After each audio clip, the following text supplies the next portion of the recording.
Dispensary.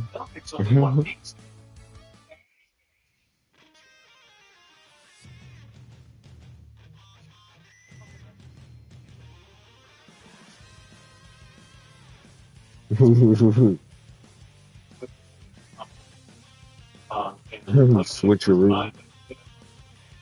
Uno reverse card.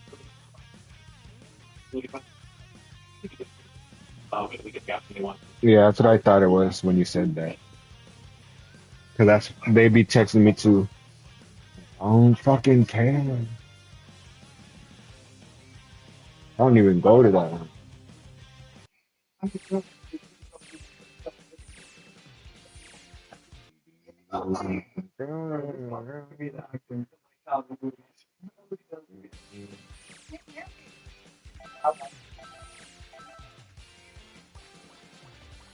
Jigaboo Hunter, that's crazy.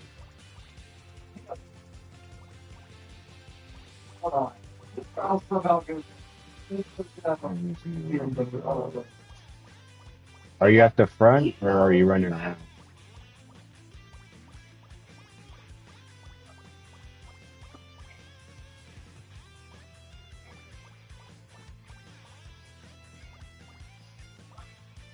That's Super Saiyan 1.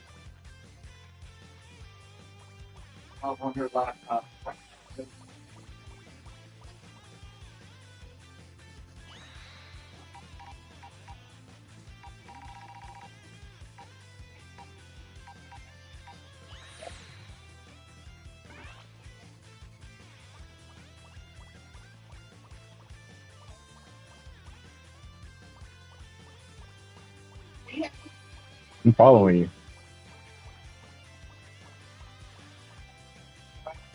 I just lost you. There you are.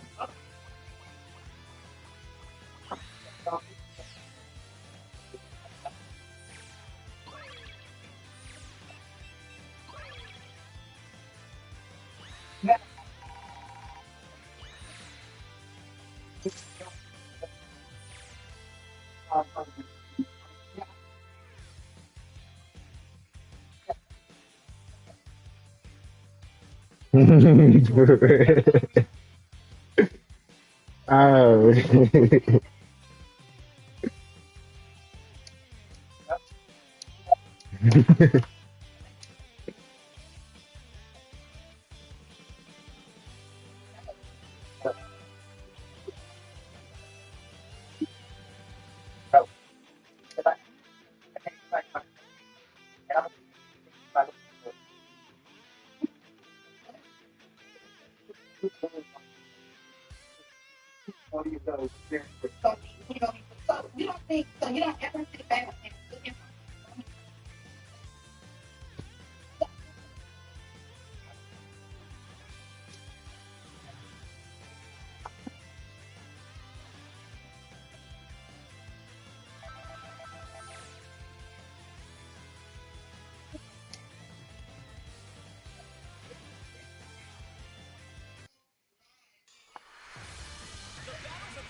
Yeah.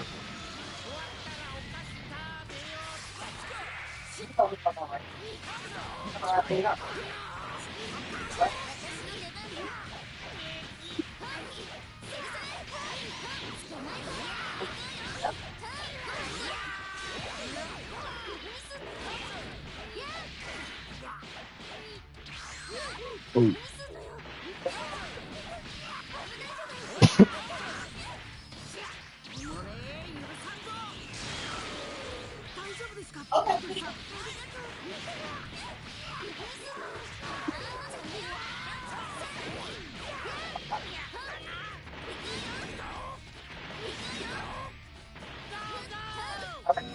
Oh.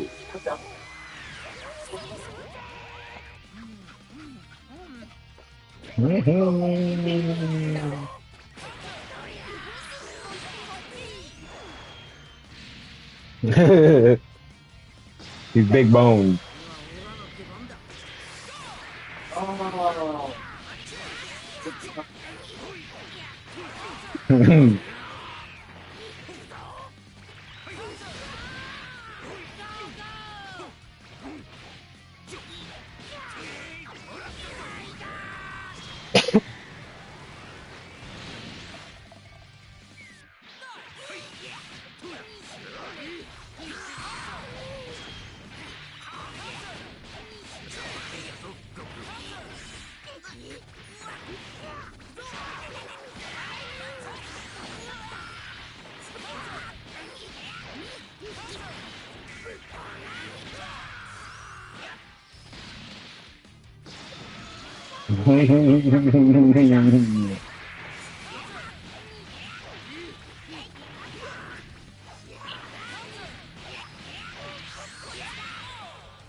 Yep.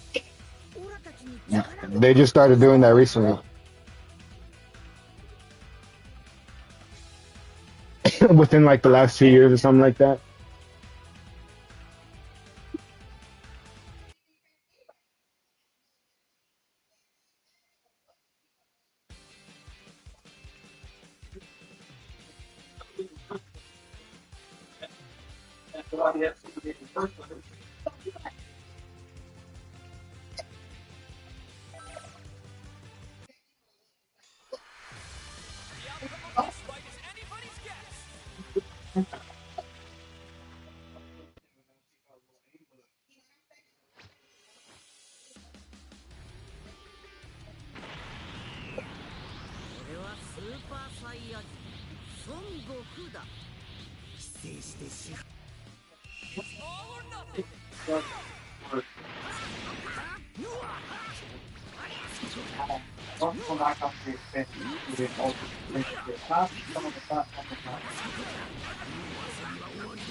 Y'all getting dog dog. God damn. Alright, you know what? I got something for you. I'm gonna show you what I do to people in rain. You know what? I got you.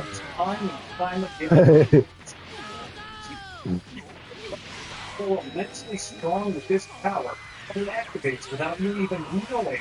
It will give you god-like strength. He said, I will. Yeah, I will, real quick.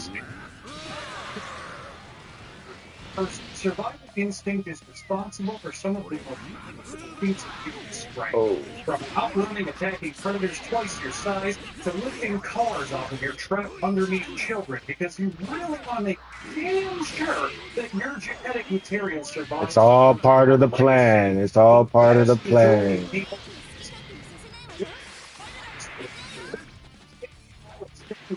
And function from the equation and crash forces your body into solve this. I control this game with Videl. I think I'm probably the best Videl in the world.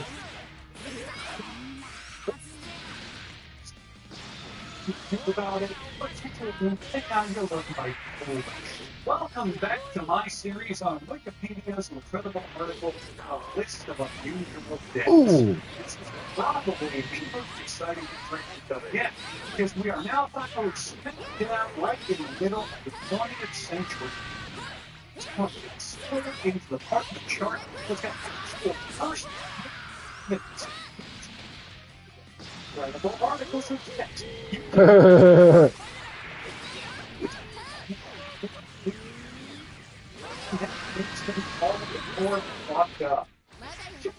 First up is the death of my integrity. This video is sponsored by Discord. I didn't know Videl could just dodge him like that. That's it. Oh no, I fucked up. So I can use my evade to just dodge. New tech. I'm like, that's okay. I just learned new tech. That's okay.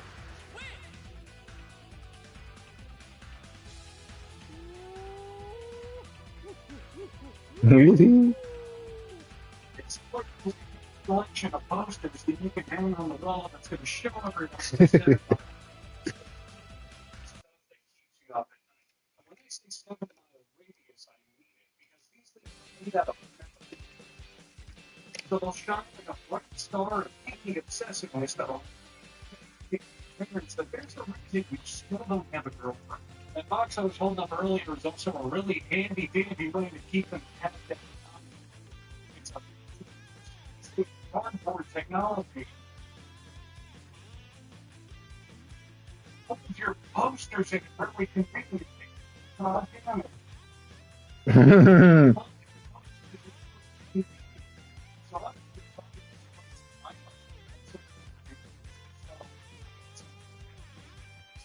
Those from my different interests. And most importantly, I got one of Ty Lee from Avatar: The Last Airbender. No, I left the plastic film on so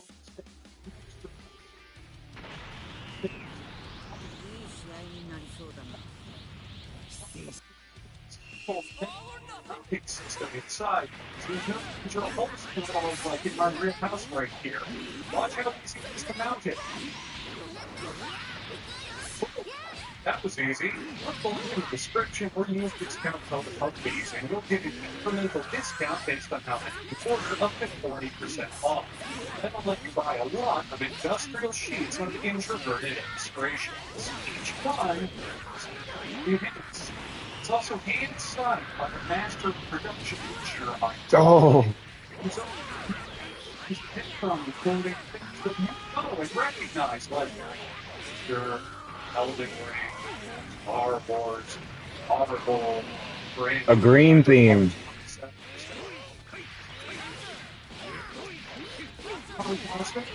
Featuring Ty Lee and some other characters. So friendly because each purchase of a plate results in a free. And that's because they're made of metal. You don't need the tree to make one of these.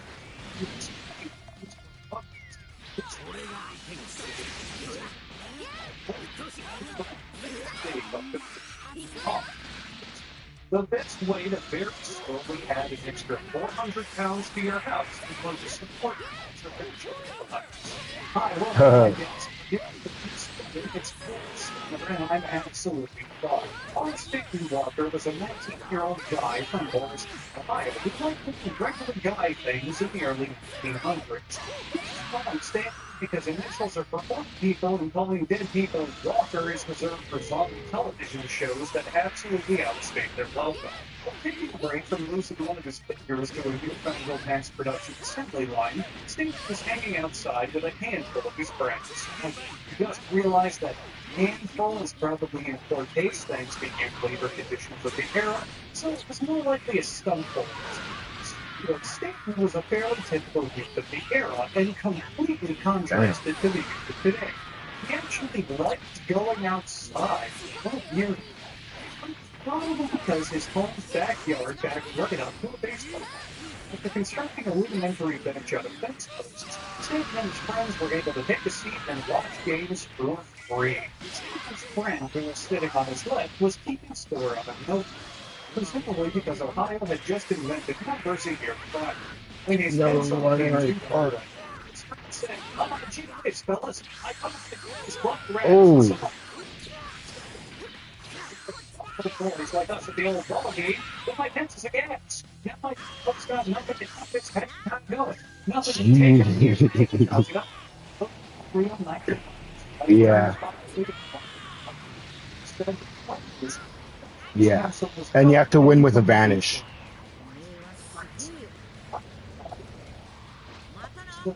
Yeah.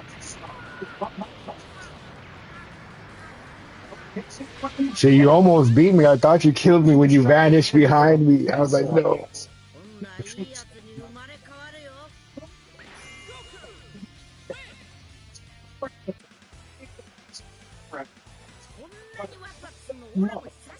Ball from a baseball game collided into the boys.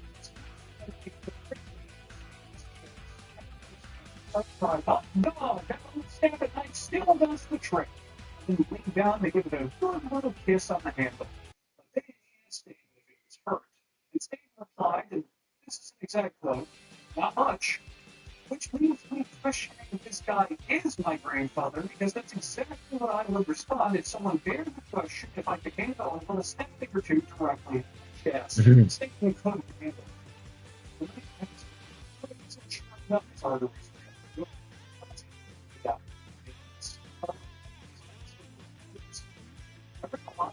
Of these guys' death intricately, and I think there's a huge detail that most reports omit. I learned that Stanton died of boredom because he was watching baseball. Oh my God, kill me. Now, we don't know this next guy's exact identity, probably because of privacy. But we do know it's a lie. He was either harboring a blue space alien in his home that he passed off as a dog, or he spent his days laughing at the shockingly large number of homeless people trapped with him on a makeshift island. Case would call him a lion man for simplicity. The lion man was afflicted by a condition that happens to all of us from time to time. It's as common as the common cold.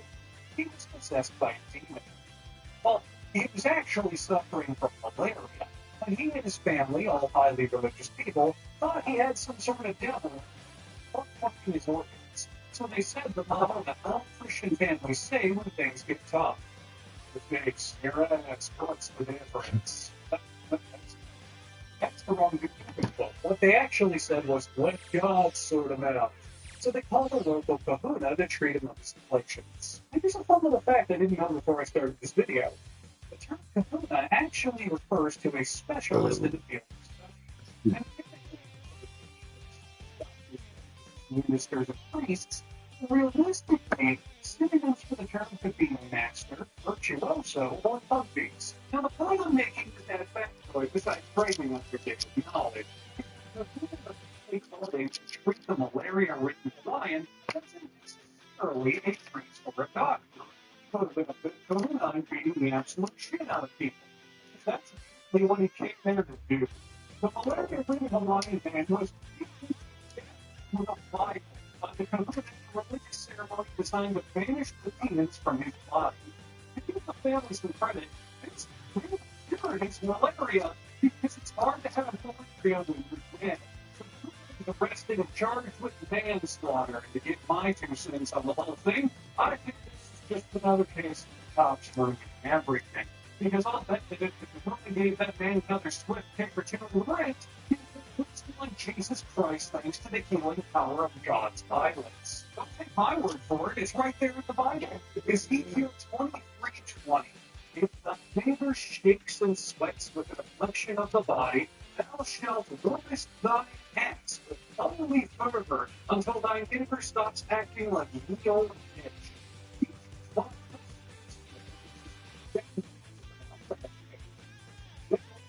Old-fashioned German Empire. And actually not the really nasty blacklisted modern German Empire. This is World War I here, folks, not World War II. So it's really clear to talk about all of this. Back in November of 1908, the Kaiser of Germany, Wilhelm II, put a fancy schmancy hunting trip together for him and his best friends. They look great. Roma, you shoot, you don't. Oh shit.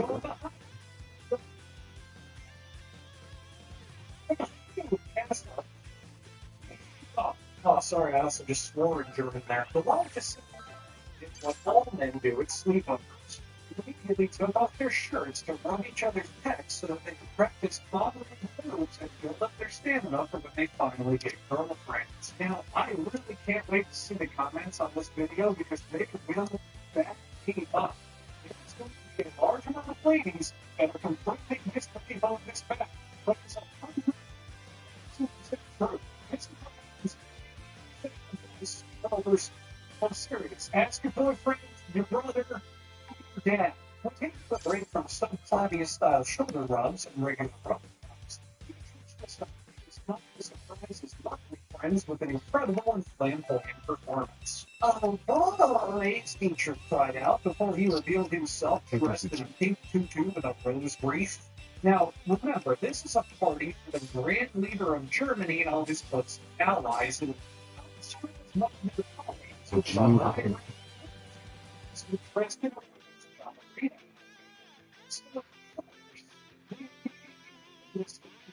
on with thunderous applause. Dietrich launched into a shockingly well choreographed and rehearsed ballet routine, including pirouettes, flirtatious kisses, and very middle stage. It's normal, bro. Finally happened for the first time in his life. Die. Turns out that the exertion of the That one's in space.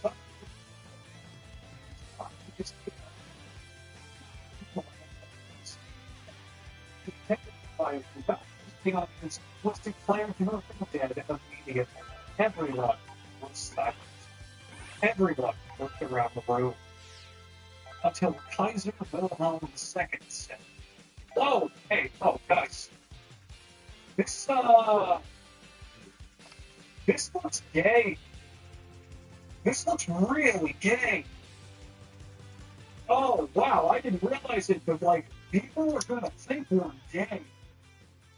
We gotta cover this up and also stop jacking each other off when our hands get tired just to help it grow out immediately. No, I'm not fucking gay. I do a lot of jokes in my videos, yes, but I'm not kidding about it.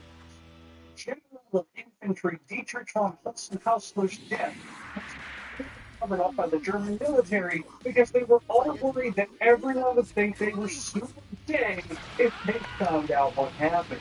Now, sure, this is probably something the vast majority of men would want to avoid being called in 1908 Germany because, you know, the early 1900s of Germany weren't exactly the most tolerant places on Earth, but it was compounded by the Eulenburg Affair. And there's a lot of history to the Eulenburg Affair, but I think it's best summarized by me just reading the opening line to its Wikipedia article verbatim. The Eulenburg Affair, described as the biggest homosexual scandal ever, was a public controversy surrounding a series of court-martials and 5 civil trials regarding accusations of homosexual conduct and accompanying libel trials among prominent members of Because the color he's picked. Oh no. No, I picked the same Vegeta, so you got player 2 color. See?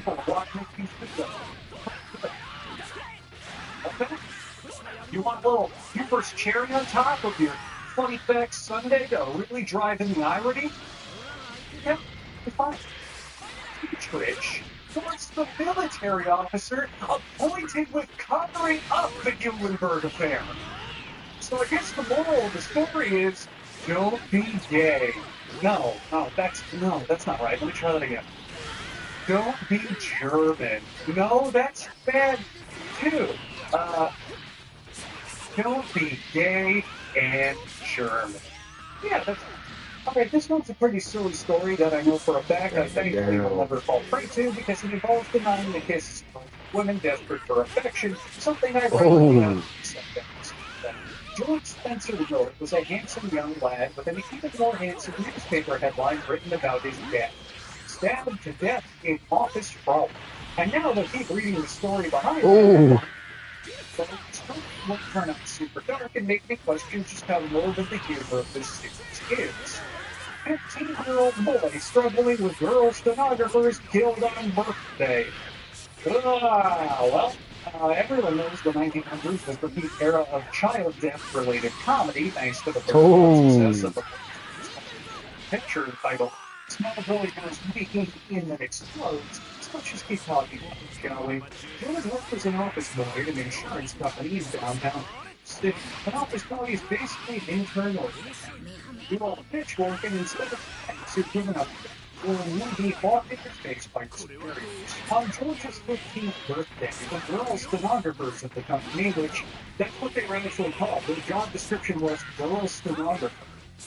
George with a barrage of kisses once the workday had ended, specifically planning to give him one kiss for every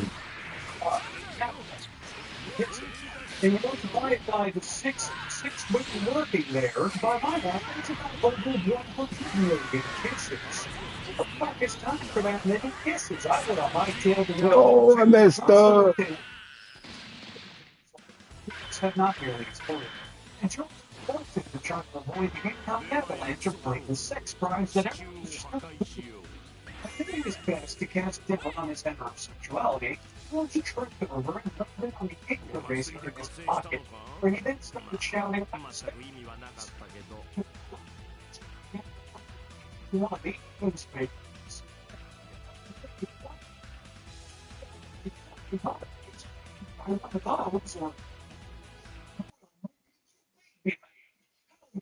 Possible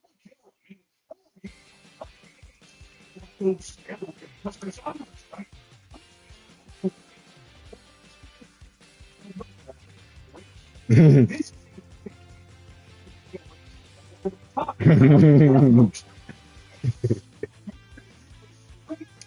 without page with one of these bad boys, and it's for a great object to just reach for on the office floor, because you really need to chat about Mike's eye from accounting, because you really need him to birthday kisses for yourself. 23-year-old Gertrude Robbins was one of those 111 masochists chasing after George, and she was the one to break through the pack and try to aid him that she saw something wrong. But upon flipping him over and seeing the blood fill from his chest, she fainted and just created more dead weight for the arriving ambulance to deal with. Sure, you dumb bitch. But Gertrude thankfully got what she deserved, because she was charged with slaughter. But it's coming.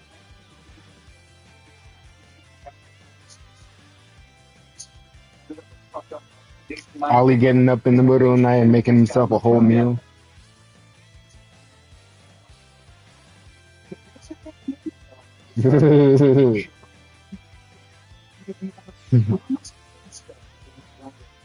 Lost life by stab and falling on race. He makes trying to get birthday kisses in Office Metropolitan Life Building.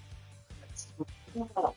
If you don't think that's cool, what's your headstone going to say, huh? Loving person and dead friend, guiding comfort of those closest to them who dearly miss you. Fuck you, dude. See, why don't you accomplish something by doing what you and George never got to do in your lifetime? Try getting late for once. Pepper wasn't your local superhero. He was a Major League Baseball player, which makes him a local superhero to children who care about baseball, not nearly as interesting as any football or basketball player to the average American, but his nickname Doc wasn't a juxtaposition of his skills in baseball field, however. He was an actual licensed doctor, which makes it all the more ironic that he died in the middle of doing the other thing that he was super skilled at, and didn't use his original skill-intensive training to save himself. This dumb bastard eyeball in the middle of playing a professional baseball game. He couldn't even save himself by playing doctor. Accounts vary on how Powers lost all power to keep his body alive. And this is because this story happened over a century ago when we didn't have the internet to make up 1,000 different theories and claim all of them as factually accurate. Instead, we have 3 different accounts reporting what happened that began his death spiral into, well, death. The first one says that while diving for a ball, Powers hit the ground wrong and hurt himself. Another person claimed that while chasing a foul ball, he ran into a wall and again hurt himself. But the third theory, which is the one that Powers himself commented he felt was the cause of his subsequent medical issues, and was the funniest, is that before the game, he had several cheese sandwiches that caused significant food poisoning. And I'd trust him if I were you. He was a doctor. But he was also trained under century-old medical knowledge, so he was also a fucking idiot. Whatever it was that caused it, during the seventh inning, Powers began suffering severe stomach cramps and gastritis. Being a huge strongman with big wiener, Powers stuck it out to finish up the game, and then almost collapsed once it ended, before being escorted off the field by medical personnel to be shipped off to Northwest General Hospital. Doctors at the hospital, who were, again, fucking morons thanks to their lacking of God knows how many thousands of medical advancements we've made in the last 100 years, said that Powers would most likely ride out the pain in the next couple of days and be ready to play again later that week. Now, they were wrong. When surgeons were given the green light to finally poke him willy-nilly without worrying about killing him, the slice and dice doctors found the actual problem. His intestines had begun to gangrene. So they got those little fuckers out, slipped them back up, and on the back and said, "All right, Doc Powers, you're good to go. Be sure to make your life real sweet." Oh, monkey!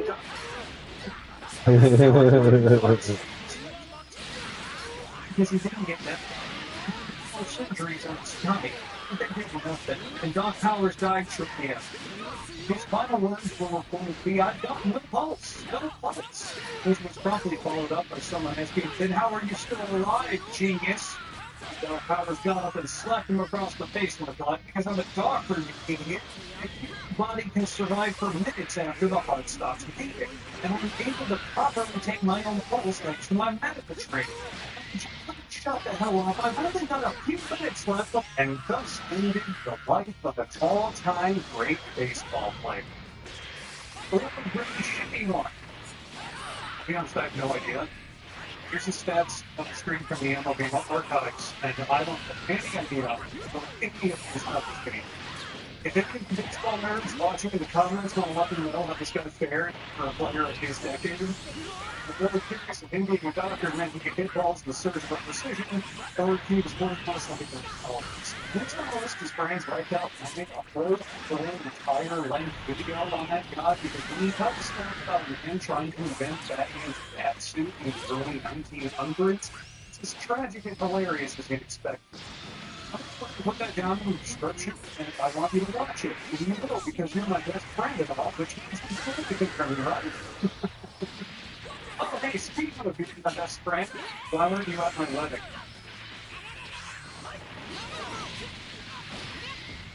What? Yeah, it's really cheeky. Once.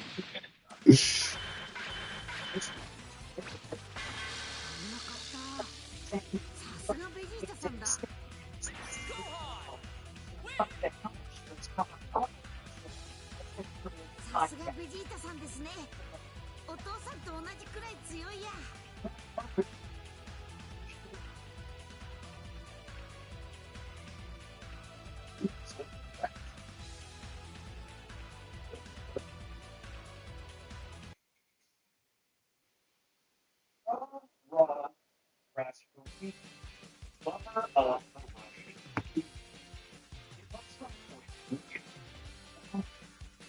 Rah, Rasputin, Russia's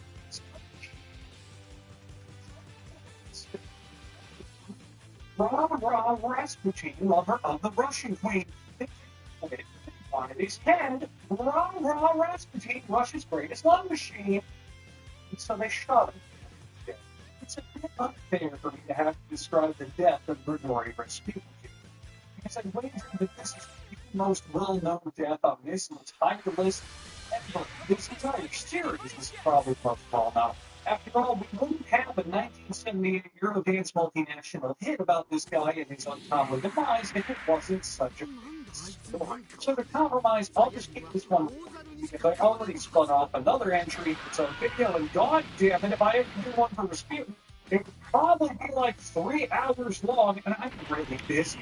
It's a good old-fashioned mystic healer who used his wily tricks to get in good graces with the emperors of Russia, Tsar Nicholas II and Tsarina Alexander.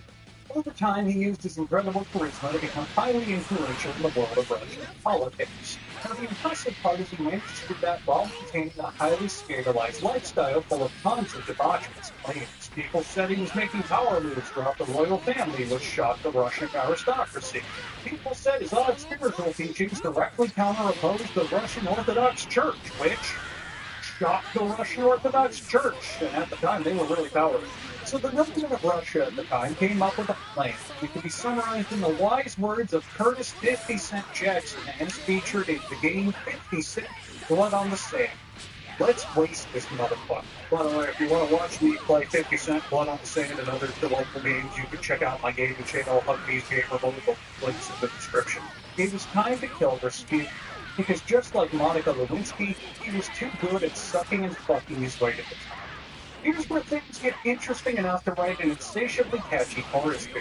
Now here's what we do know about Rasputin's assassination. Rasputin died in the home of Prince Felix Yusupov in December of 1960. He was killed in a plot concocted by Vladimir Tereshkovich, Grand Duke Dmitry Pavlovich, and Prince Felix Yusupov. He was shot 3 times, one of which was square in the middle of his forehead. And that's all we know. But how did the E's you're probably screaming as you're going hot pocket grease off your second chin? About all the other stuff. There's tons of funny stories and content based around just how fucked up the assassination of Rasputin was. At this point, we actually don't have any definitive proof of what exactly happened. It's all word of mouth from the people involved in the assassination, and who the fuck knows what they did.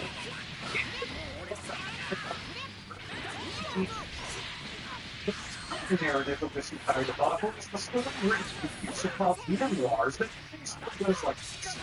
Everybody was to his home and only been used by Karina. Now, Karina was actually only at the time where Yusupov to be the rocky bastard we all expected to be. But playing Super Smash Bros. Melee on Yusupov actually not any of the game to, Rasputin got a little frustrated that he had to use the second player controller that had a loose analog stick and a slightly defective far shoulder button. While Rasputin salted his skin on Rasputin is starting to take spin out and follow his 1980s, which is .86 period hadn't ever been yet. As Rasputin forked down the food, he said, Yusupov, what's in that?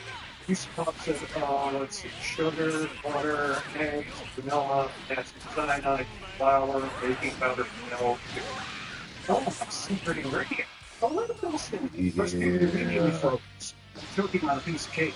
He said, did you just say these have what I think you said about? No. This cake has cinnamon in it? I'm typically allergic to cinnamon. It's too late. Yeah. This would be fucking stupid to say. Suddenly, Rasputin shot back up and said, oh, I'm so sorry about that. I think I am your diabetic shock. What I'm talking about.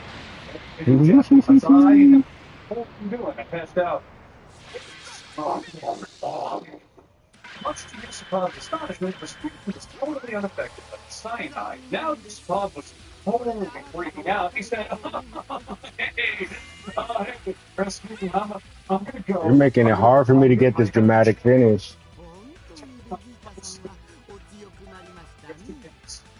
Feel free to control the case. Ran into the other room where some other co-conspirators were waiting. And he said, guys, I'm freaking out. He ate 4 poison cakes and 3 glasses. Not dead. One of the conspirators rightly asked him, why you want to tell us when he had 3 glasses of wine? And his father replied, he said, what's something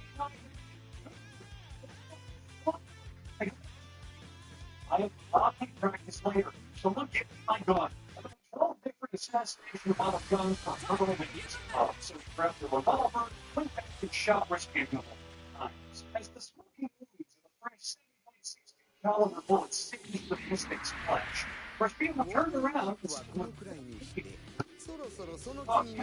like a swarm of Russian stuff. Like my back and chest just got really itching in 3 different places. It's been done. Nothing. Nothing at all. Rasputin was unaffected. Yusupov wrote this direct quote in his memoir. This devil who was dying of poison in his heart must have been raised from the dead by the powers of evil. There was something appalling in Constance's diabolic refusal to die. His things were getting a little too fishy for Rasputin. He closed their look at the cakes he'd been noshing into for the last 3 hours, and after eyeing them suspiciously, he muttered, "Cakes of sugar and you trying to kill me?" Rasputin leapt up at Yusupov in a rage. And once he made it outside, he instantly suffered PTSD when he remembered Yusupov was an obnoxious face climber's name, so he collapsed into the sea. The conspirator looked at shrugged his shoulders, wrapped him up in the palm, and the mighty job well done. That's the totally true story of how Rasputin died. Now we have to pick the modern science that every single day. We have to move the plot back. Modern autopsies of Rasputin's body in 2016, which were commissioned to celebrate the 100th anniversary of the event, basically said that now that There's no evidence of his corpse drowning or having poisoning. And in terms of gunshots, the only one they found was a single gun straight to his forehead.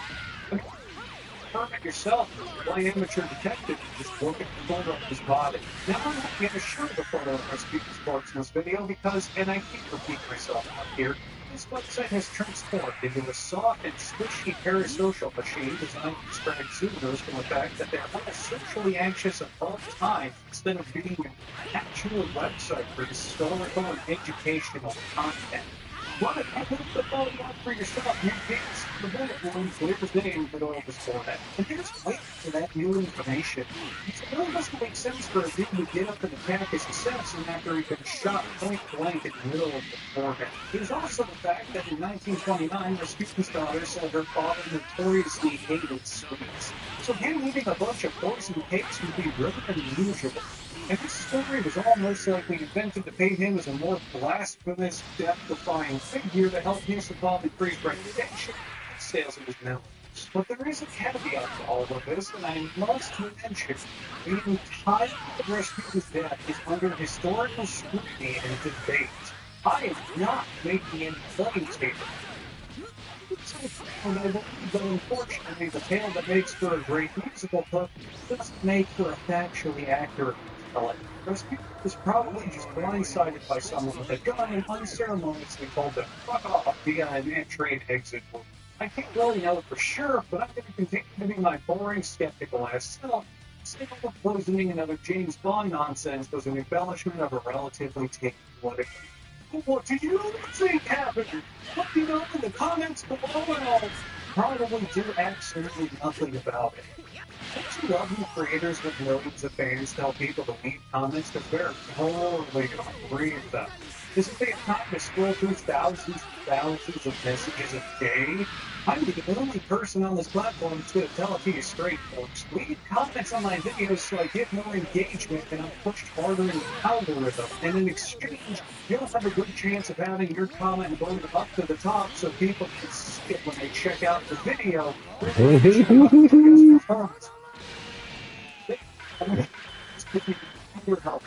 is right over your head.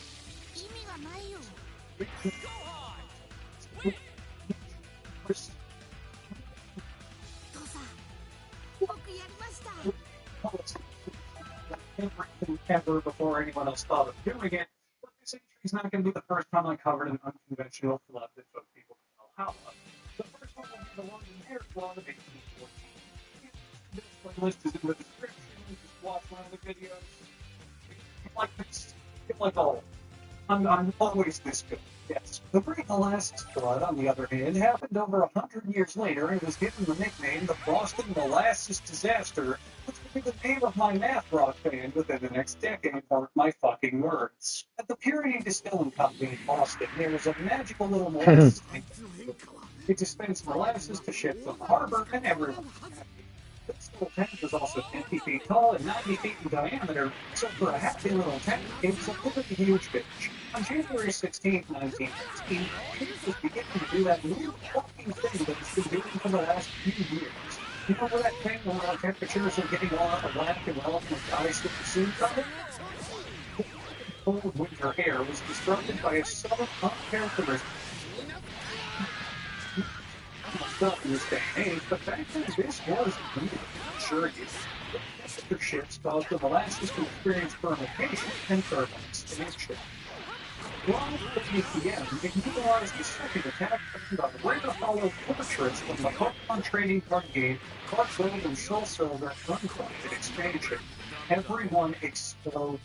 As torpedo explosions tend to do through parts of the ocean, a 25-foot tidal wave of molasses began to sail throughout Boston.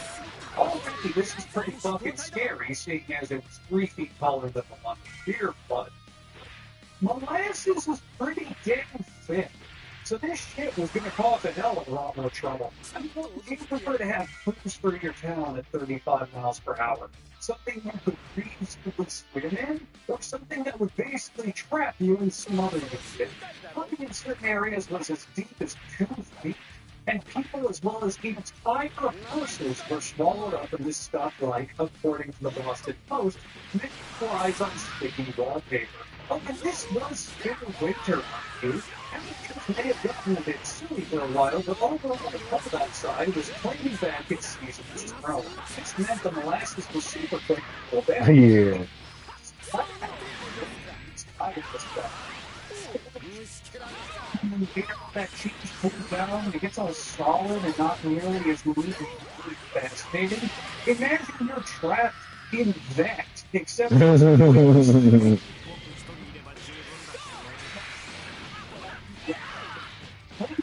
died, over 150 were injured, and a good handful of horses were just flat out obliterated.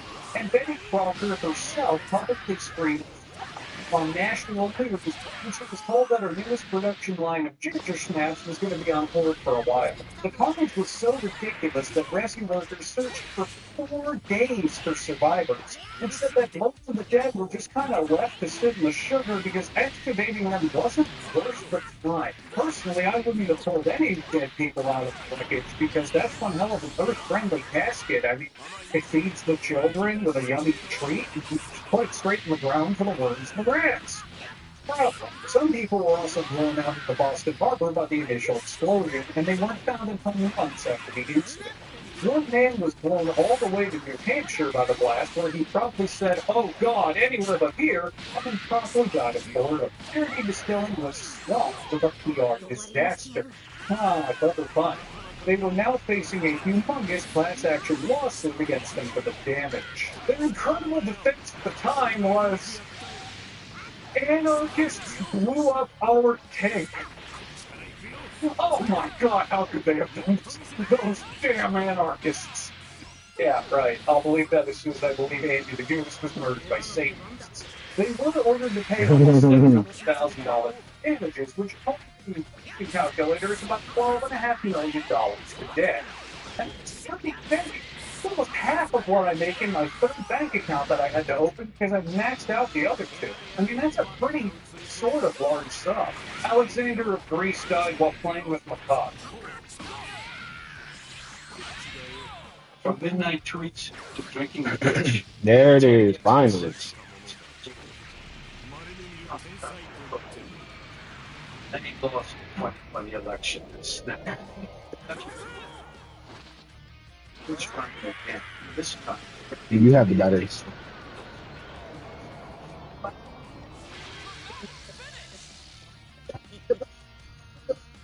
That doesn't work. It doesn't charge.